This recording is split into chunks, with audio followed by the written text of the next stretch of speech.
I'm Stephen Kendrick and I'm running for mayor of Augusta. My dad started Augusta Blueprint over 50 years ago. I grew up right there, working, learning, and loving this city. I've served this community my whole life, from modernizing the tax commissioner's office to building youth leadership programs and bringing jobs to Augusta. Augusta's at a crossroads. We need someone who can build, grow, unite, and lead.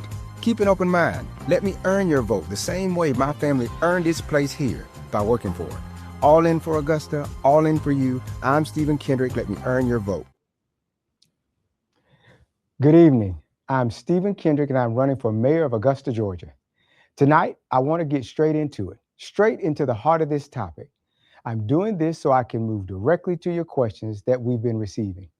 We've had an overwhelming response to our previous live streams. I've heard from residents after each viewing that they didn't get their question in, so I think I owe it to all the people who've been tuning in to dedicate as much time as possible to their questions.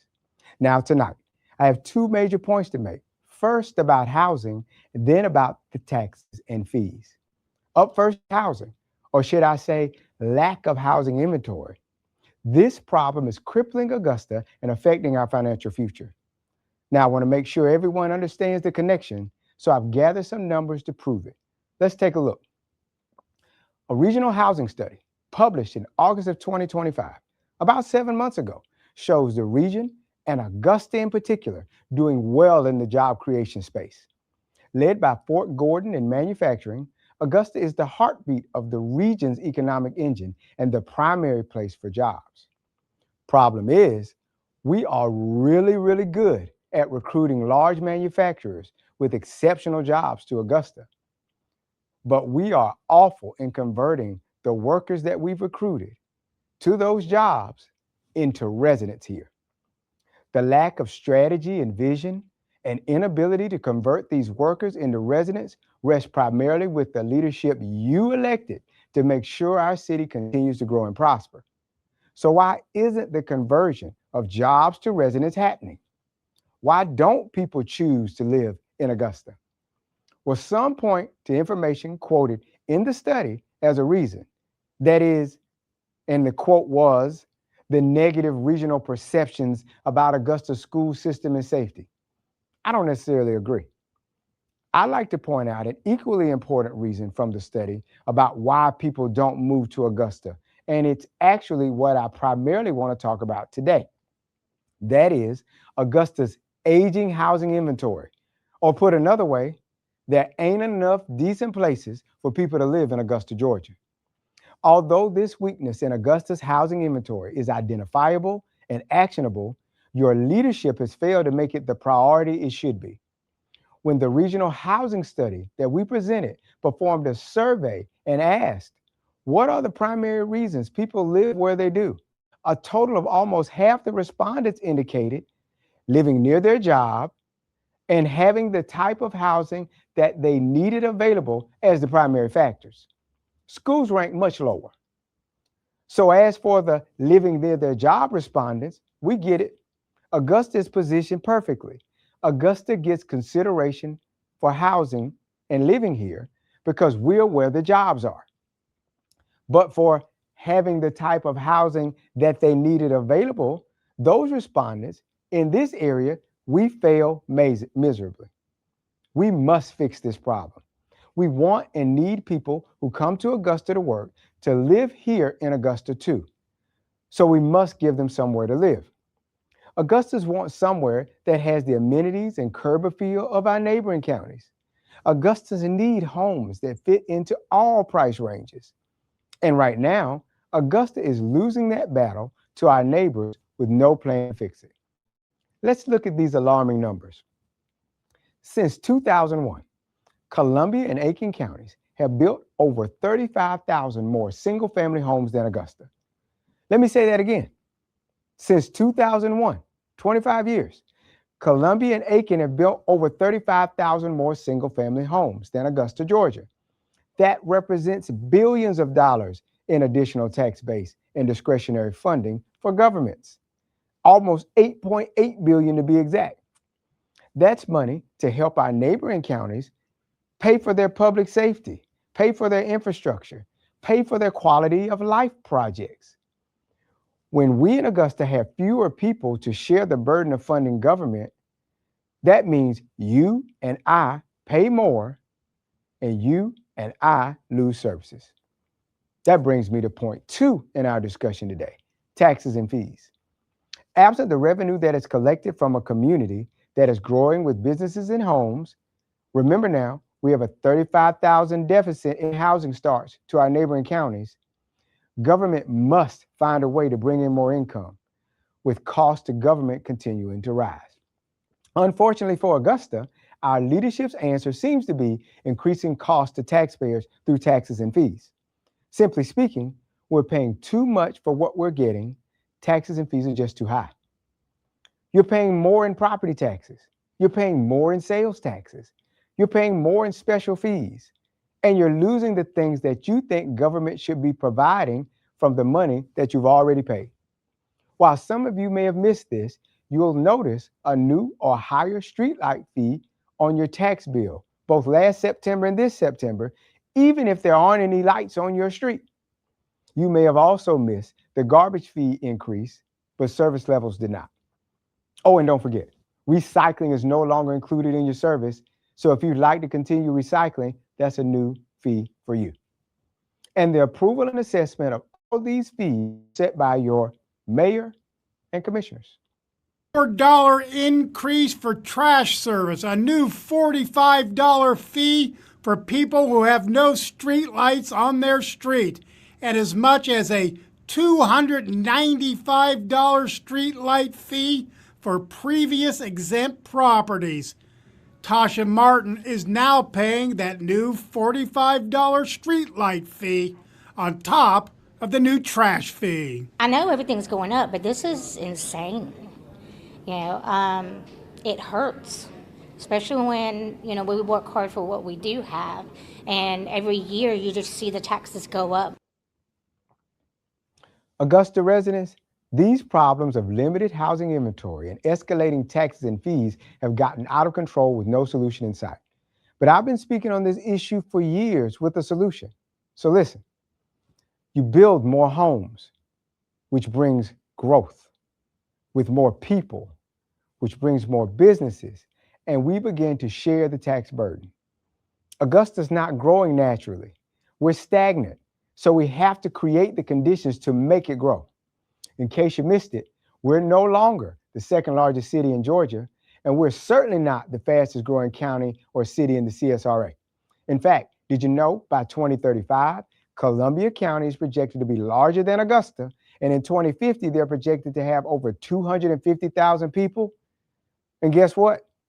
Aiken County will be right on our heels.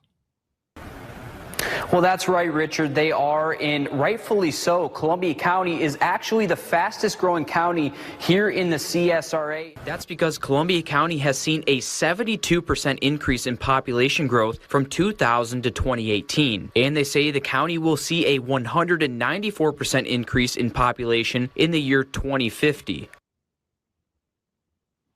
These next numbers show Augusta's population over the last 25 years.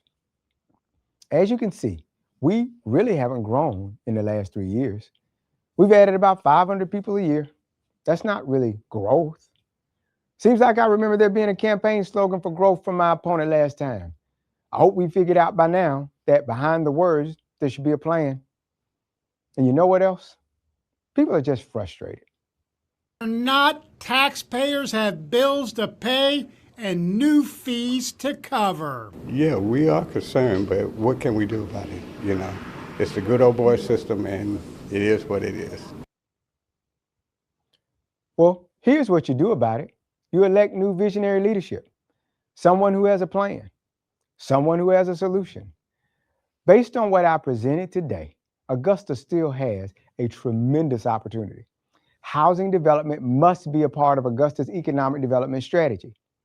Here's what I would do. First, build housing across all segments, affordable, workforce, premium. All are needed to create the type of community we want and need. Second, incentivize single-family housing developments through partnerships with local builders. There are tools in our toolbox right now that will dramatically help local builders who are interested in Augusta but don't choose us first because of financial opportunities elsewhere. We have to even that playing field like we do any other time we want to create a certain outcome. And lastly, use SPLOST to help create the conditions for growth by directing dollars to the communities identified for housing growth.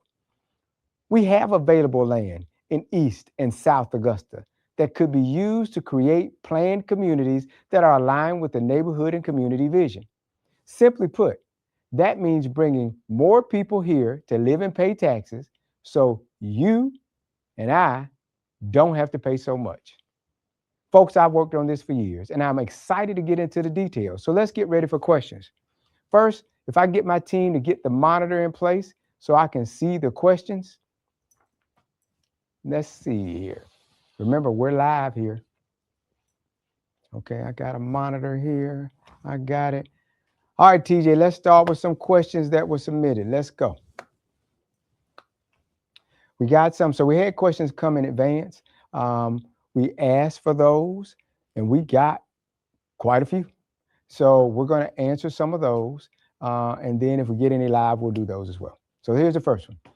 Can you explain how the 35,000 homes in the other counties is a disadvantage for Augusta when we have all the businesses over here? Well, if you have 35,000 additional homes there, as described, you're creating a financial windfall for those counties. Let's remember how it works. Let's remember how our tax system works. You've got undeveloped land here in Richmond. You've got undeveloped land over here in Columbia. Over here in Columbia, people come, their houses being built, those $10,000 lots here become $350,000 homes. And so over time, taxes that are built based on the value coming into government, now over here, we've got several on this street that are adding more money to their coffers, all while these $10,000 lots over here are remaining undeveloped. So this county continues to grow and get more money, and this one stays stagnant. That, to me, is a disadvantage. When other counties get discretionary income, they're able to do some of the things we wish we could do. They're able to build quality of life things from the general fund and not have to use SPLOST for financing. They're able to do some things more rapidly because they've got more money coming in. We've got to do better. Next question. How are you going to avoid raising taxes if you say we aren't growing? Well, creating new revenue through home building was one of my ideas. That was the basis for this actual session today. I believe if we continue to incentivize builders and get them to build homes here, just like they build in other communities, we're going to be at a place where we don't have to raise taxes because the additional housing is going to create additional revenue. Remember, we've built the street. We've built the infrastructure. It's already there. But what we have is many lots on that street that aren't creating money for the tax base. I want to develop those lots. I want to develop those neighborhoods. I want to create new neighborhoods so that we can continue to get dollars based on this superior infrastructure we already have and not have to spread the cost of a growing government to everybody. Another question. I believe your focus should be on affordable housing as our communities poor are suffering. Why isn't that a priority for you? Well, first of all, affordable housing is a priority. It'll always be a priority. It's important that we find a way to make sure the least amongst us are able to have their version of the American dream. That is, living in and affording a small home for them and their families. But I believe all the levels are needed. Workforce housing is just as important. If our firefighters, policemen, nurses, and teachers don't have available workforce housing to live in, if they're forced to try to move up into the next rung of the ladder, then that creates problem for with their discretionary income. We've got to have that type of housing for them to have a decent home in decent neighborhoods so that they can have the types of communities that they want to stay in, stabilize, and continue to build. So business will continue to want to build in those areas. But we also need premium homes. We need those types of homes that add extra to the plate, the types of homes that add a little more money because their value is higher so that we can continue to do those things we need to do to get ahead. All the levels are important, but I believe affordable is important as well. Another question. Does the process for adding additional taxes and fees come under the mayor since you're running for mayor? Well, of course, the process for adding any taxes and fees comes up under the mayor and commissioners. But I believe the mayor's office and the mayor, him or herself, presents a significant role in this process. They were elected by the entire city, and they're the only on that body or in that body that was. They have a voice and an influence over matters there that should not be ignored. When matters of raising taxes, when matters of costs, when matters of revenue come to the table, besides having a vote, there's an additional influence that I think is much more important. If the mayor, who is representative of everyone, has not done the research and not done the work to bring in information to help bring everybody to the same place, then we've lost an opportunity. It's extremely important that someone who speaks for everyone in this city have the facts right and bring them to the table. I believe their influence, while it may not be more, it should be impactful. And I'm one who wants to be there to do that for our citizens. Let's do another question. I saw you at a forum say that you want a forensic audit of the government. The commission has already rejected that request. Why continue to push? So at the forum on Monday, I guess we're talking about that forum. I didn't actually say I wanted a forensic audit. I said I wanted an operational audit. An operational audit helps with the efficiencies in government. An operational audit means that we can look at the entire organization that we have and make sure people are in the right places. And I believe the mayor, within his authority, can look to bring everyone together and say, we need to create more efficiencies in this government. We need to make sure that that happens. But I'm not against a forensic audit of key departments to make sure we're doing things right. A forensic audit looks at particular wrongdoing. And remember, there's $6.5 million that we can't seem to find. Nobody can seem to track. Sure, we did a cursory audit and we said we looked at it and we determined that it was missing, but we couldn't quite track where it is.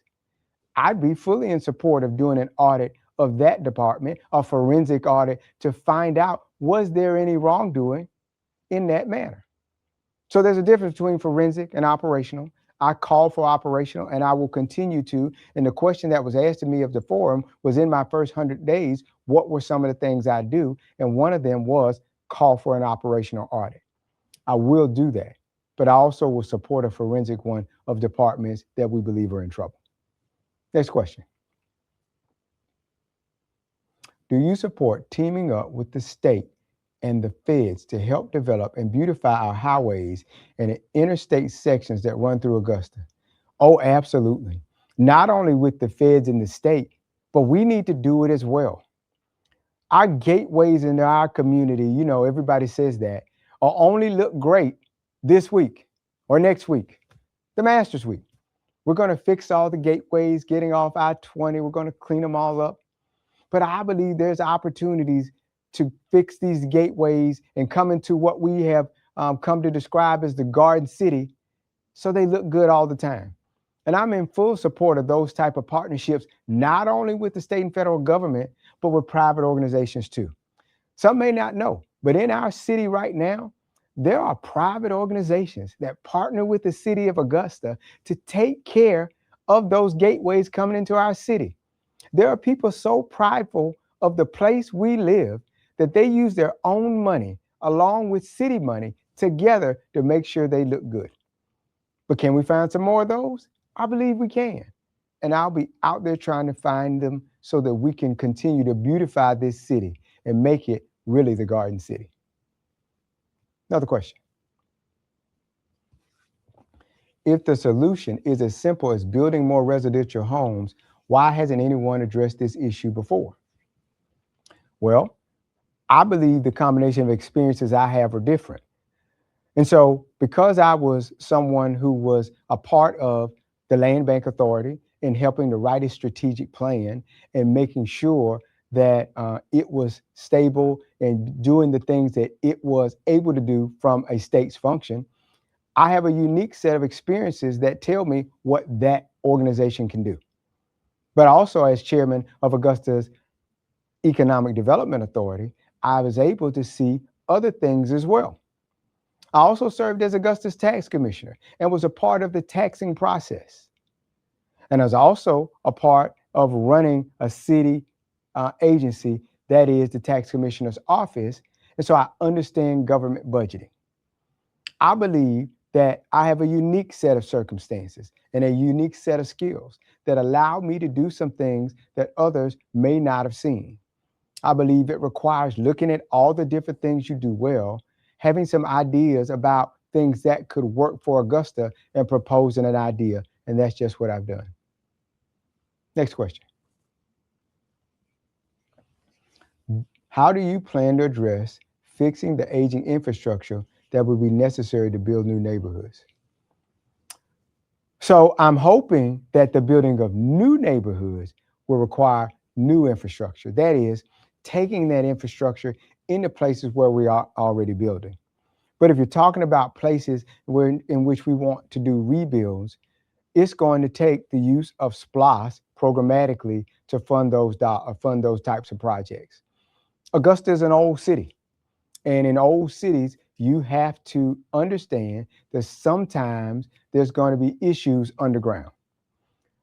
Some don't know, but there are wooden pipes that carry water in some parts of Augusta. They're not plastic anymore. They've been there for that long. We're going to have to find those dollars. But if we find ways to increase revenues, if we start to get neighborhoods moving in the right direction, if we start to incentivize these builders to say, hey, come over here, look at this piece of land, let's build together, we're going to be able to get, remember these properties we had over here in Richmond, they're all $10,000 lots that haven't been developed. We need to develop them. We need to make sure they turn from $10,000 lots to $250,000 homes, $350,000 homes to add to our coffers. We're going to be able to do better. Another question. I'm not so much into beautifying the city. I want grocery stores and places for senior citizens. Great question, Sharon, or great comment, Sharon. I believe we can do both. I believe the beautifying is important, but you're absolutely right. We need grocery stores. But as I've mentioned before in some of the other live streams, the grocers that you want, the Publix, the Krogers of the world, they don't just drop down in the city because the people say we want a grocer. They look at the neighborhoods, they look at the surrounding areas, and they say, what's going to make me go there when I know there are not enough people going to come in my door so that I can make money? But there's an answer. If you think about it, and you know, there's a new grocery store, a New World grocery store on Jimmy Dodge Parkway, that Kroger. That Kroger didn't just show up. It required some government partnerships and incentives to help land that. As chairman of the Economic Development Authority during that process, we were responsible for helping to locate that Kroger right there. That's a growing area of town, and Kroger was agreeable to coming there. But we've got areas that aren't growing so fast. So remember, this is how it all works together. I told you that our city's not quite growing yet. You got grocers who have an interest in Augusta, but we're trying to ask them to put them in places that they don't see the growth. They don't see the numbers. Government has to create the conditions to make it work so partnerships can exist. There's ways that we can incentivize Kroger's and Publix and other grocery stores to Augusta. But we've got to be all on the same page, and we've got to use our agencies that we have in place to do it. The Chamber of Commerce, the Development Authority, the Downtown Development Authority, the Land Bank. They've all got to work together on these projects, but somebody's got to bring them all to the table at the same time. Sure, they do meetings now, they get connected, but what's the vision and the plan for it all to work together? I believe I have that. I believe we can do that. And I believe Sharon's comment about bringing grocers here is possible. My mother lives downtown and still has to drive all the way up Washington Road to go to her grocer. I believe we can get one down there in east and further south more, and I'm going to be looking to make sure that happens. Next question. Would you support upgrading filtration systems at the Savannah River for water cleanliness and purification to make it nice and clean again the way it was in the early 20th century? Well, I'll admit right off that I am not the expert in the water filtration systems for cities. But I think it's a pretty easy question to say whether or not we would be supportive, and I as mayor be supportive of doing things that make Augustans more healthy and to give us clean water. I've made some comments before on what our water system or the problems that potentially our water systems have with our ecological system in our area. I believe we've got to do everything we can to make people safe and healthy. And if it requires more and better filtration systems, of course I'd be supportive of that. With the right information, with staff providing the information, with experts from the outside providing the information. That's what government does. It takes people who are experts in those arenas, nonprofits and people on the outside coming to government together, making the case so that government can make good decisions. I've always told the people who work for me, governance can't make good decisions without good information. When the information is brought forth and it can be supported, of course we do that. Another question. To build houses takes time. How do we fix the immediate shortage? That's a good one. But I believe we can do this fast if everybody gets on the same page. See, I've already started discussions with builders who have land in parts of town.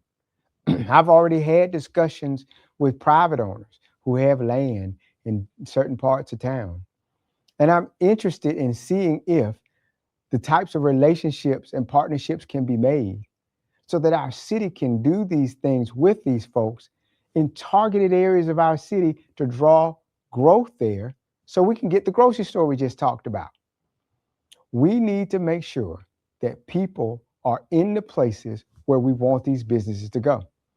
I've said this to people before, and it was probably worth saying again. When people are looking to bring businesses to town, and I own a small business downtown, if they're a destination place, they're going to go where people are and where people spend money. And right now, that explosive growth isn't happening in Augusta. It's happening in the places around us. So we have to sit and watch as those places continue to grow and we've stayed in that stagnant space. I tell you, Augusta, if our growth numbers change, our business fortunes change. If our growth numbers start to go up, if we build the homes and build the neighborhoods, the businesses will come here. We have an opportunity, and I want to be at the front of this parade to make it happen. Another question. Building in Richmond County is painful due to planning and zoning. We need new ordinances to speed up the process. So, planning and development, which is a part of the city of Augusta's, part of the places that you have to get permits and licenses, is, I don't believe, necessarily just the problem. What has to happen in a city that's looking to both protect citizens and create the types of neighborhoods we have that we want to live in, it requires them to put some things in place that sometimes builders and developers aren't happy with. But that speed is not always planning and development. Sometimes it's the other cursory organizations that come through planning and development that are actually the holdup. Sometimes it's check marks that need to be had in another department so that planning and development can go forth. I believe in everybody comes to the table, the builders, the planners, the fire department, the governance, the city officials, and we all work on a strategy to find out where the bottlenecks are. It all works. And I know people probably said, we've tried that before, but I haven't tried it before. And I believe if you elect me as your mayor, you'll see a difference there. People will get their things faster. People will get results faster. People will get responses faster. And we'll be able to create the type of city we want. I know builders sometimes get frustrated. I know people get frustrated with our city government. That operational audit that I mentioned earlier is vitally important. When you go in and you look and see if the right people are in the right places, everything works. Maybe our issue is that the planning and development department, which may have hypothetically 60 employees, really needs 70 to do this job. But we got this department over here that technology has helped, which has too many. It's an operational audit that has to happen in order for us to look at these departments to see. And when we do that and we get them staffed correctly and everybody's working in the same direction, I believe we'll see better results. Next question. How does the partnership with builders work? How do you choose the builders and what does the project look like? Pretty simply, builders or owners who have land would work with our city through our development authorities or land bank to have some of the project's pre-development work done early. See, part of the building process and part of what we require in Augusta is for builders to come in and when they're building a new neighborhood, put in streets, put in drains, put in sidewalks, put in trees, put in all of that underground infrastructure. And that pre-development cost sometimes lead builders to say, if I build this and the homes move slow, my cost to make sure that I remain profitable sometimes can get stuck with a home that sits there too long and no one's there to build. So what we do is potentially do a partnership that allows us to go in and build that infrastructure, that pre-development work first, so that builders' costs early on aren't so high.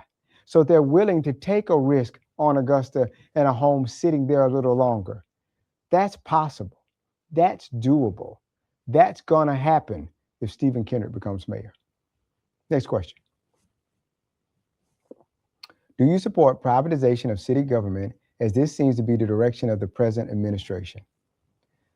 Oh, I absolutely don't support privatization. And I understand clearly what the question is asking. I've seen over the last few years, a lot of what we have in government being taken away and going outside, and they're being run by organizations that aren't based in Augusta. Take, for example, a housing and community development department now. It's not being run really by the city. We've hired a consultant to come in and help with that department. Oh, by the way, finance department right now, it's not being run by a director or assistant director. It's being run by a consultant as well to help get it together as I understand it. There's lots of ways to destabilize government, and I believe these are some of them. I believe there's a place for privatization in certain places, but I believe having experienced, good government workers adds something to government. It makes sure that institutional knowledge of how things work and need to work makes our government run better. Our government is in chaos right now. And while no one that's there and elected wants to say it, everyone is whispering it. The builders won't come out and say it out loud at a commission meeting. The people who do work with government don't want to be targeted, so they won't say it because there are people in our government, they're quite punitive against people who speak against government. But I'll tell you what I hear. The people are frustrated because nothing's working. Nothing is working. They can't get things. They can't get paid. I've got vendors telling me that they can't get paid, all because we're in disarray. That never happened in the tax commissioner's office for the 13 years I was there, or it doesn't happen that way today. People got what they paid for. They got it with a smile, and they got real customer service. We can do that in government still. Next question. I've heard you make a comment about planned communities. What does that mean? Yeah, so planned communities are types of communities that have the homes and the commercial businesses already planned to come together in a staged type of way. You create planned communities over many acres in which you have both commercial development, housing development, roadways, quality of life, all beginning to come together at the same time. I believe we can do that. I believe in South Augusta somewhere, we should have a town square type atmosphere, a place where you have housing and then other places for commercial development and other places for entertainment, all within the same general area. So people can walk out of their homes and walk down the street to the store, but then go to a park and have a good time.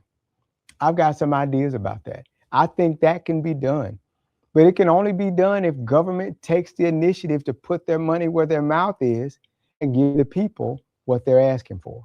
I believe it's possible. I believe planned communities work. And if you go Google it, you'll see exactly what I'm talking about. Next question. Why don't we just bring more restaurants and businesses to Augusta instead of trying to use the builders to build homes? Oh, didn't like my idea about builders building homes, but you wanted to bring restaurants and businesses. It's not a bad idea, bringing restaurants and businesses. Problem is, you're not going to get an Outback in South Augusta unless they see growth in residents. I've talked to these people before. I spent years recruiting and trying to get these folks to come to Augusta and come to South Augusta in particular. But they're not coming if they don't see some growth and activity. And so while I love the idea of bringing the restaurants, I don't own an Outback, and our government doesn't either. They don't own a T-Bones or an Olive Garden. So they can't just tell Olive Garden that's where you go. That's not government's role. Government's role is to create the conditions so that T-Bones or Outback or Olive Garden wants to go there. And if needed, incentivize it so that they will go there. That's what we haven't been doing. I believe one of the keys to the step, though, is by showing all of those particular restaurants, see what's going on over here, see that neighborhood here, see the growth going on here, so they'll want to go there. It all has to happen together.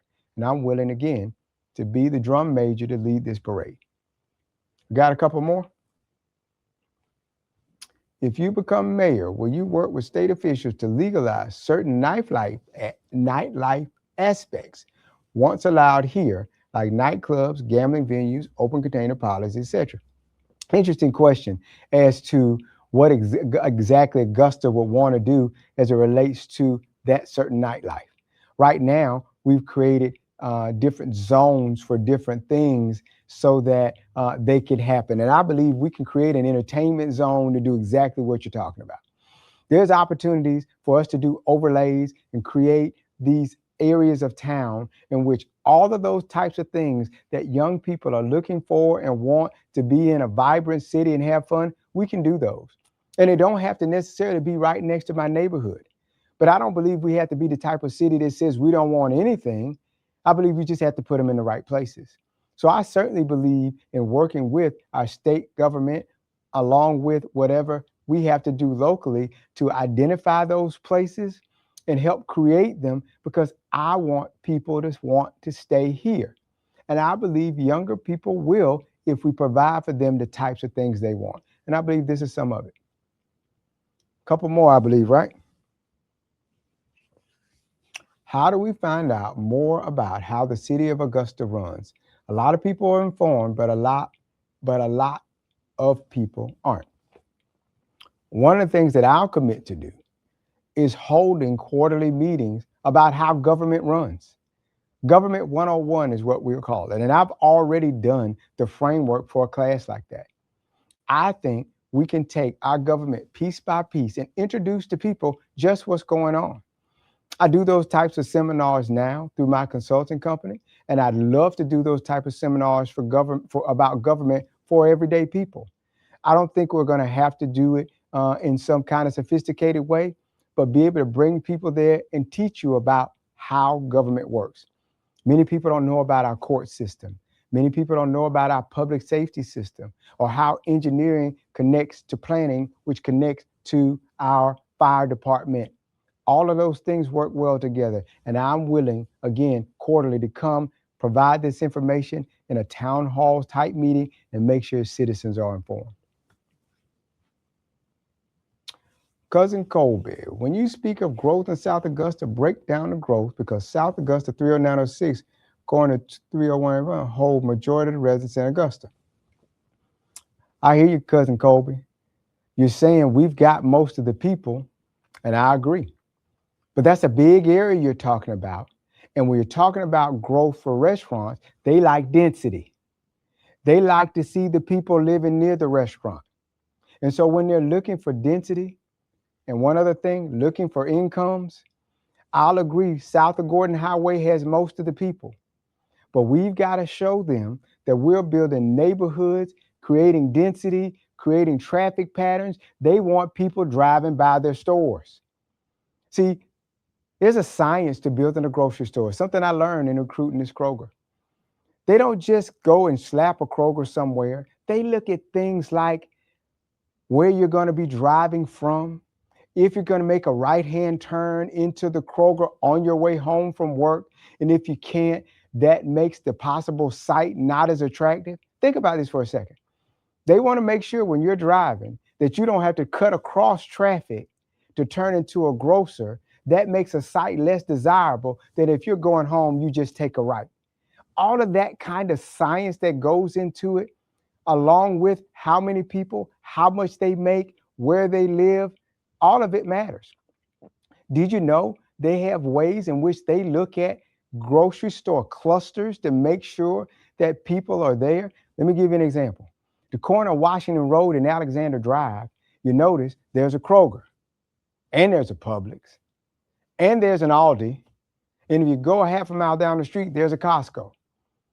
They've got information, and they track it through those little things called cell phones we have that shows that when you leave that Kroger, where you go, and when you leave that Aldi, where you go, and when you leave the Publix, where you go. And they watch those traffic patterns. Those traffic patterns tell them how to put stores and where to put them. I've seen this information. It's fascinating what they do to go to figure out where to put one. But when you know that information, and because we understand it, we've got to create the types of communities that will allow us to put them there. I know it's tied to where people live and how much they make and having high density. And we're going to work on together with some of these people who actually go out and recruit grocers for us, and we're going to put together plans to get what we need there. Restaurants want to know where you go when you leave them, where you were before you got to them. Believe it or not, that cell phone you had tells them a lot. And because they track where you are, they know all this information. We're going to use that to our advantage. We're going to make sure we capitalize on that. And we're going to make sure we bring those things to not just South Augusta, but better stuff to West and East as well. Couple more. Will you revamp the Regency Mall area? You got to talk about Regency Mall again. Of course, I want to revamp the Regency Mall area. It was a primary focus for me last time. But I'll tell you, not getting the position of mayor reduces your ability to make things happen. You guys know how this works. You can't just be a regular old person and get everybody on the phone. The types of people you need to make super projects happen. Sometimes it takes the influence and position to make those things happen. And last time I didn't get there. But I'm committed to trying to find, not only for Regency Mall, Diamond Lakes, the Augusta Corporate Park, all of those potential centers need to be revamped and redeveloped. Regency Mall, we're starting to work. But I did a live stream on this, and it's available on my page, on my YouTube channel. You can go and see what really happened with Regency Mall. It wasn't that we weren't still trying. It's just that everybody doesn't want it to happen.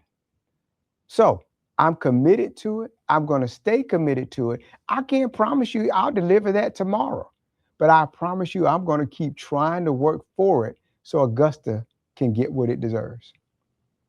All right. I had another one. What ideas can be done to help low-income families to receive affordable housing who has issues with credit? You know, I'm not the expert on this. There are agencies out there that do this. The EOA is one. The United Way is another. They're better experts at helping people who are in these issues, who have these problems. But here's something how government affects that. This is interesting. When we choose to cut out supporting the NGOs, those non-governmental institutions that we help support, some of those nonprofits, we kind of affect their ability to help people that you're talking about. See, those organizations, while they do have their own budgets and they're going to survive, we sometimes provide extra support for them because the work they do helps us in Augusta and helps our citizens. I want to make sure those nonprofits stay well funded so they can provide that super experience. We don't have that in government, but we have the ability to help the nonprofits who do. Couple more. Last question, they say. Why can't we just stay the same size and thrive? I like Augusta and its small charm, and additional growth brings additional problems. Additional growth brings additional problems. Well, I don't agree. I think Augusta needs to grow. I don't want us to stay the same size. I want us to have smart growth to get this side over here in Augusta, developing this land so that we can get more tax dollars into our government's coffers so we can do the things we need to do. I don't think we can stay 200,000 people and the cost of government continue to go up without me having to pay more and you having to pay more. We're going to have to bring more businesses and people to our city in order to make it grow to fund our government. And we can do that. There's lots of land in Augusta. We don't have to be all on top of one another, but we can do better than what we're doing. I want to thank everyone for joining us tonight. We're excited to continue to bring this type of information to you. Stay tuned for information on our next topic. I'm going to end by saying I'm Stephen Kendrick, and I'm running to be mayor of Augusta. Let's build, grow, unite, and lead our city to be exactly what we want it to be. Good night. Good night, Carter, my grandson. You need to go to bed. You guys go put your grandsons and daughters to bed as well. Hope to see you next time.